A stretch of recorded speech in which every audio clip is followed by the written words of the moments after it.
My whole vision in life was to live on a deserted, tropical South Pacific island. Watch out what you tell the Lord. America tried to bury its toxic legacy here, on a remote coral atoll. They covered it over with an 18-inch thick dome and left. Now the sea is rising and the dome is leaking. And the men who tried to clean it up are dying. It's a total secret. We didn't even know. The guys didn't know. We were lied to. Tonight, we journey to one of the most contaminated places on Earth, and we meet the people fighting back. You know, if you accept that you're doomed, then what is left to fight for? You know, where are you going to find hope? We need the world to help us. Whatever the world is doing, please look at us.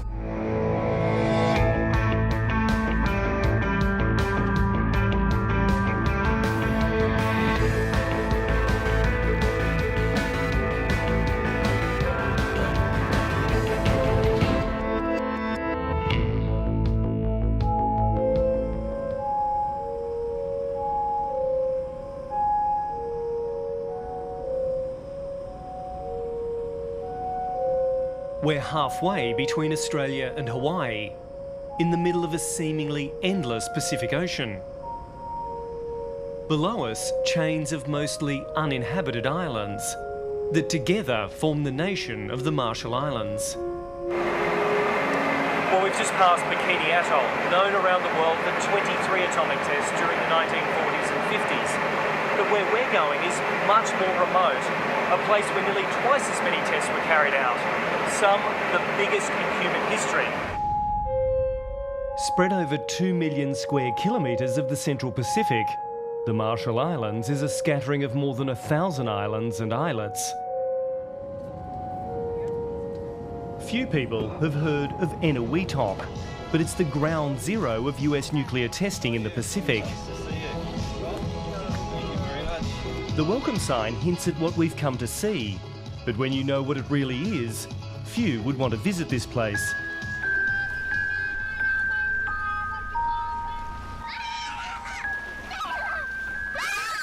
This atoll is a ring of 40 islands, so remote that there's no regular transport in or out. It'll be a week before our plane returns, if we're lucky. It's a stunning place, but its beauty hides a dark, dirty secret.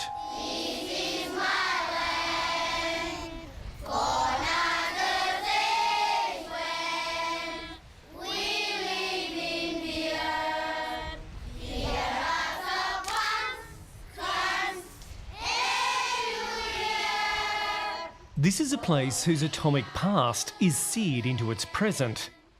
The people of Eniwetok were forced into exile by the atomic fallout.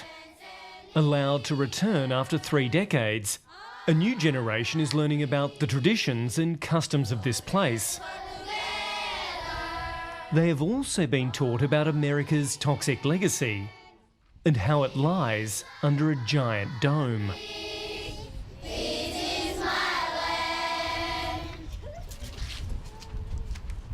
They understand. Somehow they understand that we have a poison in our island. That is what they call poison. They know that there's a doom because they have been there. So the dome, you call it the tomb? We call it the doom.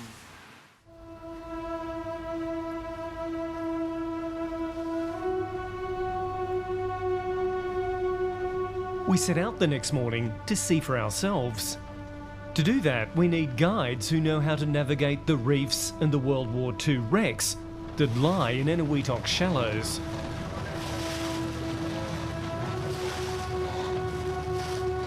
To get to where we're going, we have to cross the world's second largest ocean lagoon, formed by the rim of an ancient volcano. It's 1,000 square kilometres of the Pacific.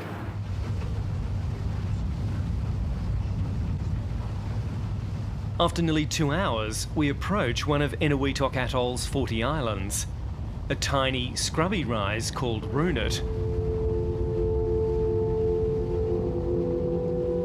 What we've come to see is hard to spot from the beach. only from the air can you get a true sense of the size and the scale of what the United States military calls the dome. The dome is actually a dump. It contains the toxic leftovers of some of the most powerful atomic bombs in history, America's Cold War legacy. It is a tomb of nuclear waste. The dome is completely unlabeled. There's no fence, there are no guards there. People can go there if they want, and there's nobody to stop them. Like other former nuclear test sites in the Marshall Islands, Runit Island is officially off limits. But there's no one here to stop us when we visit. This place is just too isolated to guard. All of the observer ships are in position in the open sea. We're about 10 miles away. I can't see the target. 4, 3, 2, 1.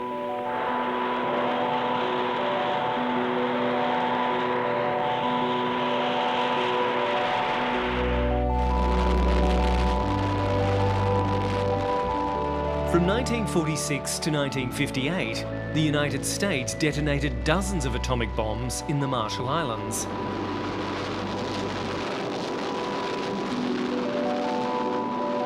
And while Eniwetok is hardly known, its closest neighbour, 300 kilometres to the east, became synonymous with nuclear fallout. Its name is Bikini. On Bikini Island, over 3 miles from the point of burst. On the water, you can see the shock wave coming toward the camera. Watch those palm trees in the foreground.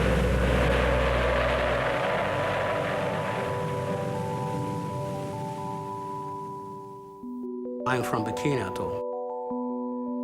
Right now, I don't think I'll be able to go back. I mean, it's just not clean enough for us. It's not safe.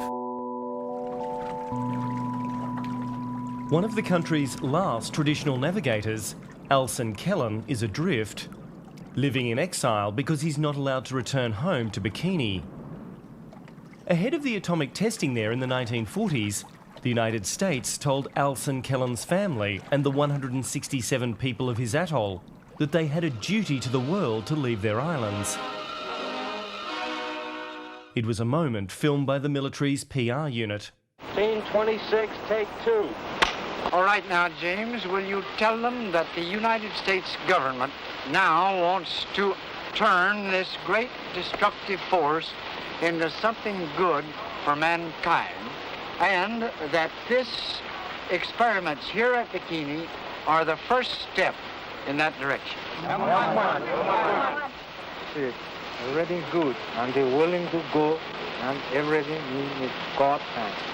Well, you tell them in King Judah that everything being in God's hands, it cannot be other than good. And here, by the way, you hear them singing their Marshallese version of You Are My Sunshine.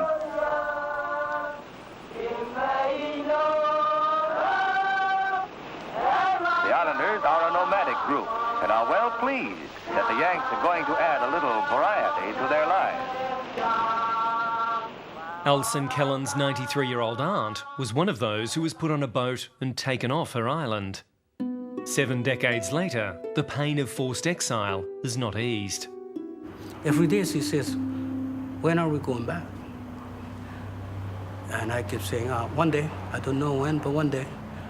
But I know for a fact that we're not going back. So it really, really made me sad because I don't know what to tell her. Should I lie to her? I mean, it's not her fault, but I don't want to lie to her. Hundreds of Marshallese were shifted off their islands by the United States. Some, like Lemweo Abon, after it was too late. In March 1954, her island was enveloped in the fallout from one of the Bikini blasts.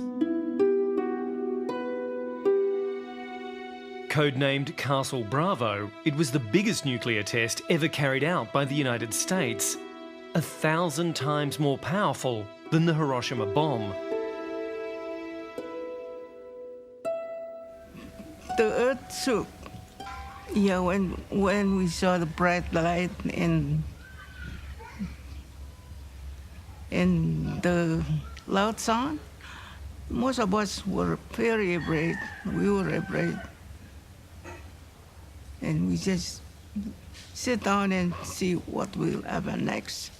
A few hours later, 14-year-old Lemuel noticed white powder falling from the sky. Some of the kids, they didn't know what snow is, so they named that, "Oh, the snow fell down."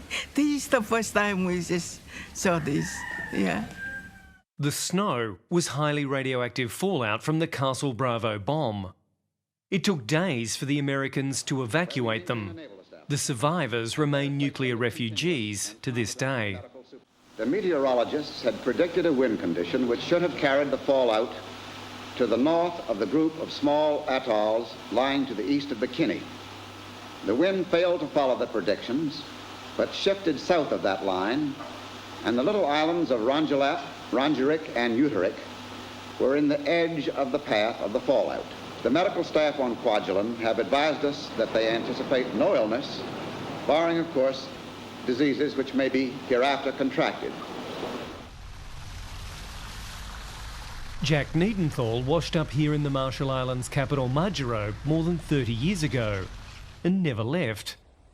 Now the head of the country's Red Cross, he has spent decades fighting for nuclear justice for the people of Bikini Atoll, even taking their fight for compensation to Washington. As children, you don't open up your history books and see a word about Bikini and the nuclear testing out here, even though in my belief, the Cold War was literally fought and won on the shores of Bikini. I mean, there were 23 weapons tested up there, 20 of them were hydrogen bombs. I mean, the people of Bikini did do a lot for mankind. I mean, even now these days, you have the North Korean leader talking about exploding a hydrogen bomb over the Pacific like it's nothing. The idea that they're even playing around with words and notions like that is so insulting and so infuriating to the people who live out here and have been through this and have suffered since the 40s and 50s. It's really awful for us to hear that. Scientists term the experiment an entire success, a success in destruction. As the smoke rises on Eniwetok, the curtain rises on the seeds of man's oblivion. The impacts of 12 years of nuclear testing in the Marshall Islands included increased rates of thyroid and other cancers and the permanent exile of people from their home islands. In 1986, as part of a deal to give the Marshall Islands independence, the US paid $150 million. Later, an independent tribunal awarded more than $2 billion to victims of the testing program. Less than $4 million was ever paid. The tribunal office in the capital Majuro is no longer operating, with most claims unresolved, sitting in files gathering dust. The US government policy on the nuclear weapons legacy in the Marshall Islands is to simply downgrade and dismiss health hazards as non-existent or insignificant. Giff Johnson is the publisher of the Marshall Islands Journal, the country's only newspaper. For 3 decades, he's been a passionate advocate for the local people. His wife, Darlene Keju, was a famous nuclear survivor and Marshallese leader who died of cancer, aged just 45. It really makes us wonder if Marshall Islanders will ever get justice from the nuclear weapons tests that were conducted here. And justice is the right word. It's really important to understand that a lot of nuclear contaminated material was tossed into a crater left over from a bomb test, a coral atoll, essentially. And a coral atoll, by its nature, is porous. When the U.S. was getting ready to clean up and leave in the late 1970s, they picked the pit that had been left by one of the smaller atomic explosions and dumped a lot of this plutonium and other radioactive waste into the pit and covered it over with an 18-inch thick dome and left. That dome lies 1,100 kilometres to the west of the capital, Majuro. Like Bikini Atoll, this place is deemed too hot in radioactive terms for human habitation. People in the United States would not tolerate something like this in their own backyard right now, or any time. That's why it's up there. It's astounding that it is there. When you go out there, it's very surreal. I mean, to me, it's like this big monument to America's giant fuck-up. The dome was never meant to be anything but a temporary solution to the problem of atomic waste. At almost every stage of its construction, safety was sacrificed to save money. Michael Gerard is a US climate change specialist who's visited the dome. The bottom of the dome is just what was left behind by the nuclear weapons explosion. It's permeable soil. There was no effort to line it, and therefore the seawater is inside the dome. Already the sea sometimes washes over it in a large storm, and the United States government has acknowledged that a major typhoon could break it apart and cause all of the radiation in it to disperse. You can see why Runet's remoteness made it seem like a good place for the dome and its contaminated contents. But like most of the islands of the Marshalls, Runet is barely a metre above sea level at its highest point. When this dome was built in the late 1970s, there was no factoring in sea level rises caused by climate change. Now, every day when the tide rolls out, as it is now, radioactive isotopes from underneath the dome roll out with it. That dome is the connection between the nuclear age and the climate change age. It'll be a very devastating event if it really leaks. We're not talking just the Marshall Islands. We're talking the whole Pacific Ocean. I think it's really telling that the ocean is rising and it's making this nuclear waste leak out, because in a lot of ways this climate change issue has also been revitalizing a lot of conversations about our nuclear legacy. Every time someone talks about climate change, you can't ignore our nuclear legacy as well. It's linked. Kathy Jetnall-Kijiner is a poet and climate change activist. She's proud of her Marshallese heritage. It's my home, it's where I'm from, it's where my family's from, my ancestors. They've been here for thousands of years, and there's also just nothing like it anywhere else. And it's a part of who I am.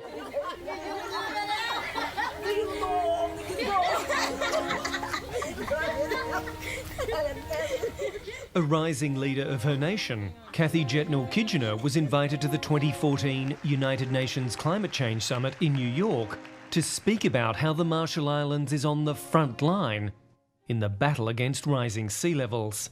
The Marshall Islands encompasses more than 2 million square kilometers of ocean. I mean, it's the United Nations. These are world leaders from all over, and it was the first time that I was able to share something that I cared about, you know, something about the islands. And what she shared was a poem about climate change, a poem addressed to her infant daughter. You are a 7-month-old sunrise of gummy smiles. You are bald as an egg and bald as the Buddha. You are thighs that are thunder, shrieks that are lightning, so excited for bananas, hugs, and our morning walks along the lagoon. Dear Mata Felipenum, I want to tell you about that lagoon. That lazy, lounging lagoon, lounging against the sunrise. Men say that one day, that lagoon will devour you. They say it will gnaw at the shoreline, chew at the roots of your breadfruit trees, gulp down rows of seawalls, and crunch through your island's shattered bones. Dear Mata Felipenum, don't cry. Mommy promises you, no one will come and devour you. No one's drowning, baby. No one's moving. No one's losing their homeland. No one's going to become a climate change refugee. In a place known for sober speeches and poker-faced diplomacy, Kathy Jetnall-Kijiner's pledge to her daughter to fight climate change moved many to tears. I mean, when they all stood up, I kind of thought they were just being polite, but I just found out later that that doesn't happen all the time.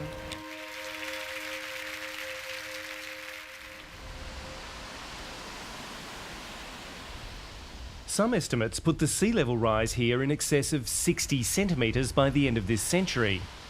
That's enough to inundate 3/4 of the country. Now we're on alert every time there's a high tide because the water will come over and flood our houses, crash against homes, it'll destroy homes, it'll dry the crops, and that didn't ever happen before. We're getting a lot of more extreme weathers like droughts too, and so it's just gotten a lot worse in the past couple years. It will kill our reef. So if it kills our reef, it kills our fish, kills our food.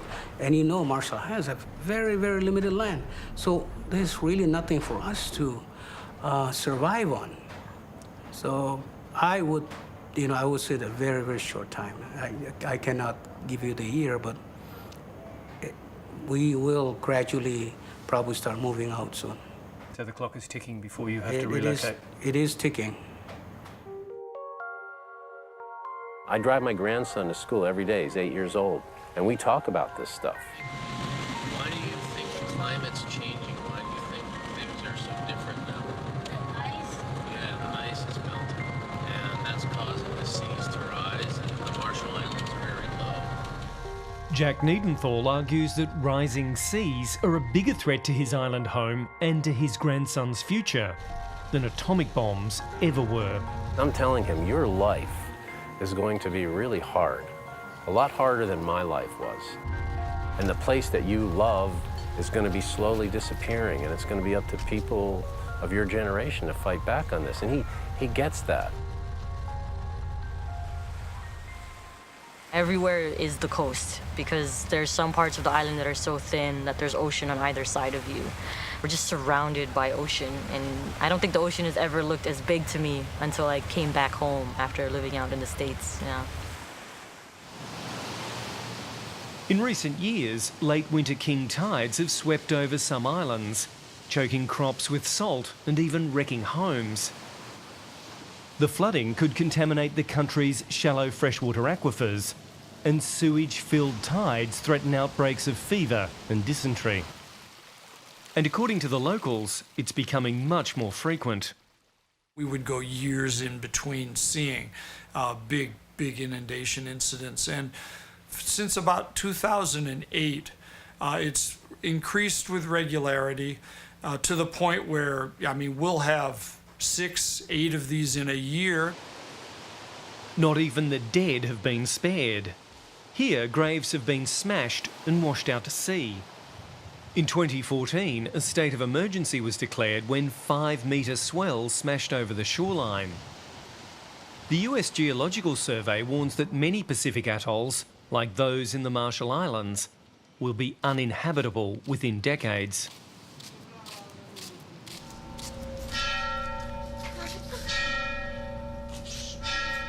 The Marshall Islands are in grave danger. There are already a lot of people who are leaving the Marshall Islands. A lot of them go to Hawaii or to mainland United States. Some of them go elsewhere. But the long-term future of the Marshall Islands is not bright.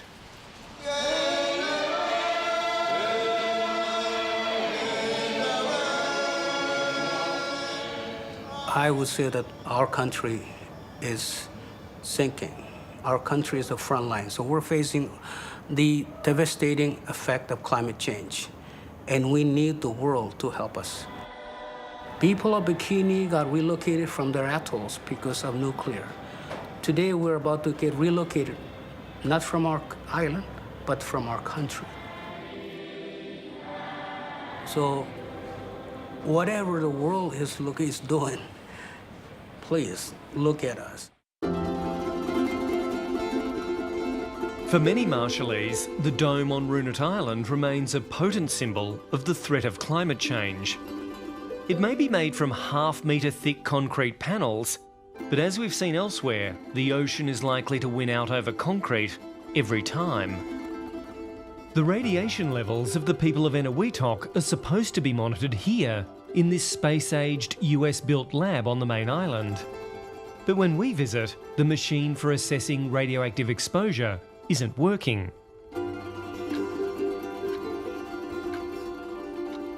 The US government prohibits the export of food from Eniwetok because of the concerns about contamination. Fish from here is also banned. But this atoll surrounds a calm lagoon, and the lure of fresh fish is too much to resist, despite the lingering radiation. And as we're about to find out, it's not just the people of the Marshall Islands who are living with the fallout from what happened here all those years ago. This was the site of the largest nuclear cleanup in United States history. 4,000 young soldiers toiled here for years to fill in the bomb crater underneath this dome. Among the more than 80,000 cubic metres of contaminated soil and debris was plutonium, one of the most toxic substances on the planet. For many of the young soldiers who worked here, there was a high price to pay.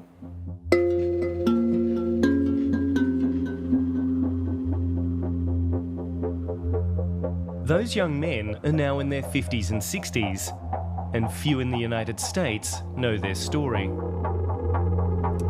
From the islands and atolls of the Marshall Islands, I've come to the deserts of Nevada, another place where the United States tested many of its atomic weapons. In fact, you could see the mushroom clouds from the Nevada test site 100 kilometres away in Las Vegas.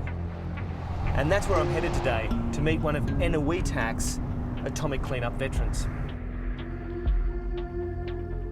The suburban sprawl of Las Vegas feels like another world away from the remote emptiness of Eniwetok Atoll. But the dome is something former US soldier Jim Androl can never forget, and neither can he forgive. I had never even heard of Eniwetok. I never knew that there were 43 nuclear tests out there. I didn't know it was radioactive. They didn't tell us so we landed. Everybody kind of pretty much flipped out when they found out. Because it was radioactive? Because it was radioactive. I was told I was going to visit a tropical paradise for the last 6 months of the service. A specialist in the Army's 84th Engineer Battalion, Jim Androl was one of thousands of US soldiers sent to help clean up Eniwetok Atoll in the 1970s. 1,000 workers from the U.S. Armed Forces are giving the Northern Islands a facelift, striving to dig and scrape away the radioactive soil and debris. This US news story shows soldiers on Eniwetok wearing radiation suits. But Jim Androl says this was just a show for the TV cameras. There was no special gear issued. We were just issued our normal warm weather gear, which would have been shorts, t-shirts, hats, and jungle boots, and that's it. And were you given radioactive decontamination training? No, none whatsoever. Was there any safety equipment? Nope. If people do come back to Runit Island, they'll be risking perhaps the hottest radiation on Earth. This island won't be fit for human habitation again for at least 24,000 years. On Runit Island, site of the dome, soldiers were exposed to one of the most toxic substances known, the result of a bomb test gone wrong. One of the attempted nuclear weapons explosions didn't work. And so the plutonium, rather than having a nuclear blast, was just broken apart by the conventional explosions, leading to about 400 little chunks of plutonium that were spread all around the atoll. Those 400 chunks were put in plastic bags and tossed into the crater underneath the dome. Well, they'd have us round up, walk around and pick up loose pieces. For instance, and just gather up whatever we could, throw it in a pile. And I never had any clue that dust could literally get into your lungs. But these guys were dealing with that every day. All of us were. We all were. Declassified US government documents revealed that Washington knew that troops would be exposed to plutonium on Runit Island. This secret cable from 1972 talks about the existence of solid plutonium-bearing chunks on the island's surface. It warned that the quantity of plutonium was undoubtedly large, and that it presented a new and serious concern. Many of the US soldiers in particular who worked at Eniwetok have since come down with illnesses that they say were caused by their work there. Jim Androl is one of those soldiers. For years he suffered from a myriad of complaints he says are linked to his service on Eniwetok. He had his gallbladder out. Shortly after that, they found a 7.5-pound tumor, cancerous tumor in his abdomen. I suffer from roughly 40 to 45 residuals from the cancer. I've got pancreatitis. I've got a spot on my liver that they're watching, kidneys. The problem for former cleanup workers like Jim Androl is that unlike the other US soldiers involved in the atomic tests, the government does not recognise them as atomic veterans. This means the 4,000 cleanup veterans have no special healthcare coverage. Many are lumbered with crippling medical bills. Washington argues safety precautions on Eniwetok were exemplary, that workers' radiation exposure fell below recommended limits, and that their illnesses and the time they spent on Eniwetok are not linked. I mean, these people were in the Army. What choice did they have? They were told, go clean up Eniwetok. They went. I think mostly they're trying to get health coverage, medical care, because they've got just, some of them have terrible bills, really high bills from hospitals because of their treatment. There has never been a formal study of the health of Eniwetok workers, but one informal survey reported that hundreds suffered problems such as cancers, brittle bones, and birth defects in their children. Hey, Mark. How's it, guy? I didn't think I'd be seeing you in hospital. You okay? Yeah. Yeah? A little bust up. Sit down, man. How are you feeling? Strange. I might have had some damages done to another part of my body when they were putting in the stomach aneurysm. Eniwetok veteran Ken Kasich knows all about hospital bills. We meet in Hawaii, although by the time I arrive, Ken has been rushed to intensive care with a brain aneurysm. As a 24-year-old, he was working at a US Air Force base in Hawaii when he was asked if he was interested in running the military exchange on an idyllic Pacific atoll called Eniwetok. Oh, sign me up. That's it. I'm gone.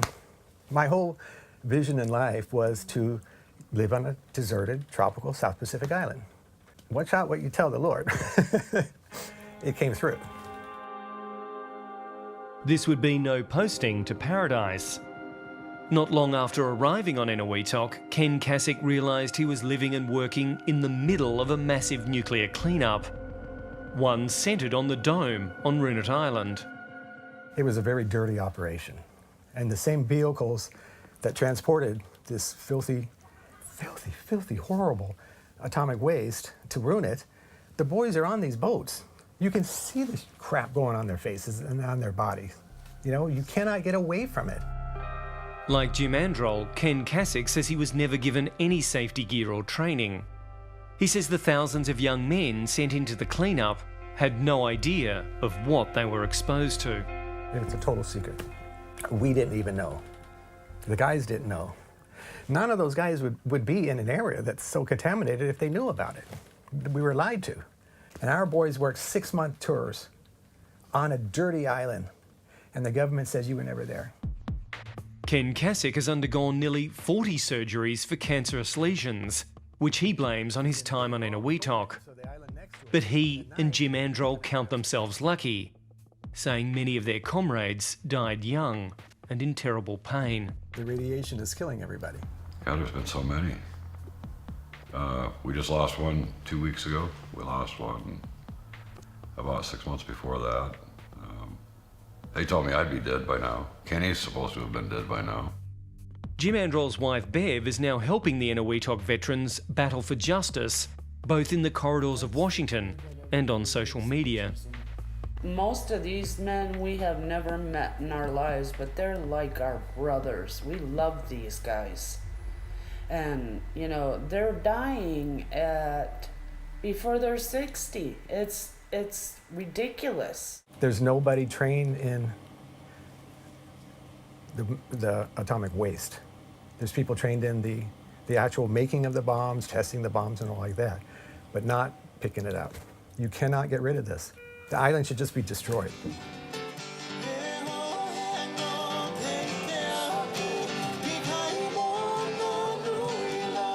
Wherever his work took him around the world, Ken Kasich always returned here to his Hawaiian home.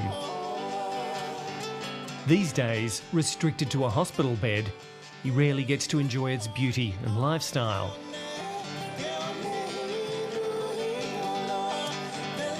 It's been 4 decades since he first left here for his adventure on Eniwetok, and Ken Kasich is haunted both mentally and physically by the dome. America dumped all of their worst rubbish to the Marshallese and abandoned them with it. And we don't want to hear about it. It's a disgusting shame.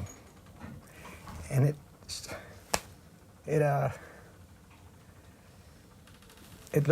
makes us look bad. And thus the natives express to the people of the United States their welcome in their simplicity and their pleasantness and their courtesy. They're more than willing to cooperate, although they don't understand the world of nuclear energy any more than we do. Runa Dome embodies injustices in many different ways. The fact that all these weapons were exploded there, the fact that this plutonium was left behind, the fact that the workers who worked there have not been compensated, and very importantly, the fact that the entire nation is endangered by sea level rise, which is caused mostly by the greenhouse gas emissions of the major emitting countries, of which the U.S. was historically #1. These are an accumulation of injustices.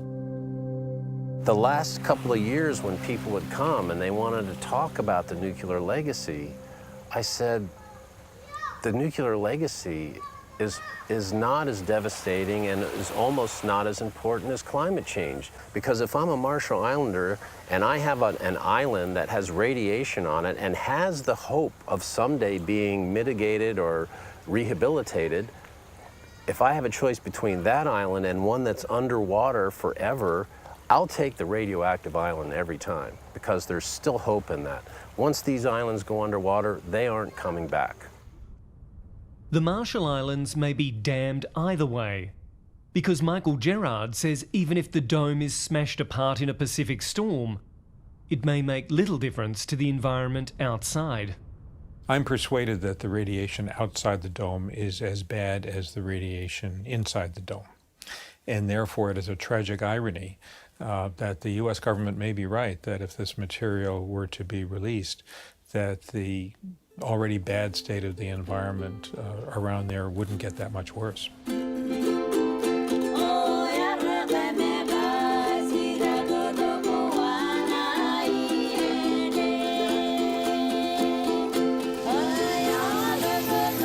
The Marshall Islands' isolation made it ideal for a superpower to test the most destructive weapons in history. And now its survival is threatened yet again by the actions of much larger nations thousands of kilometres away. These are situations where the Marshallese people are either guinea pigs or they're just seen as disposable. We're seen as disposable in both of these situations. We're disposable. Our lives don't matter. The war matters. Nuclear bombs matter. Our lives don't matter. Oil matters. Money matters. Gas matters. Profits matter.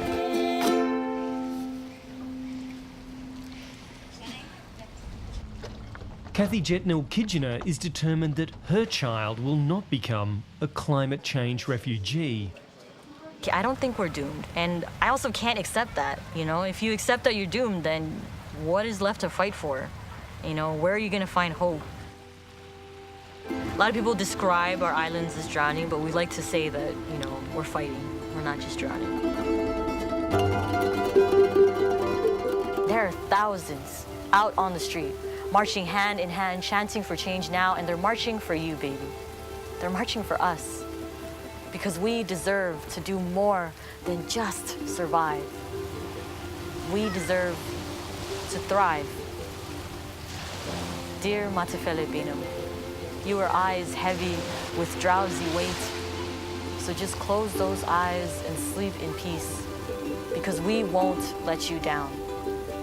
You'll see.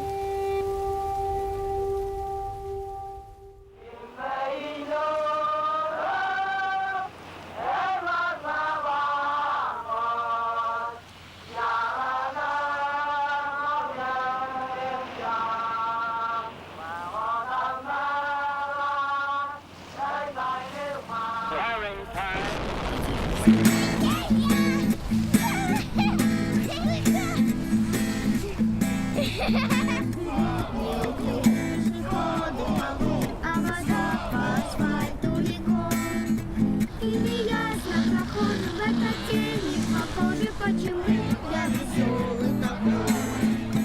Petersburg has seen empires rise and fall. 100 years ago, a revolution toppled the last Tsar. Today, many want to oust the president they call the new Tsar.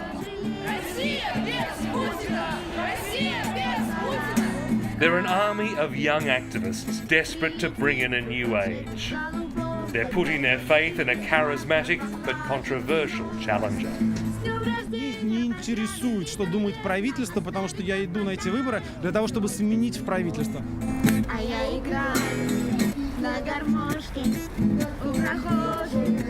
So has the Russian strongman finally met his match? We've come on a very special day to find out.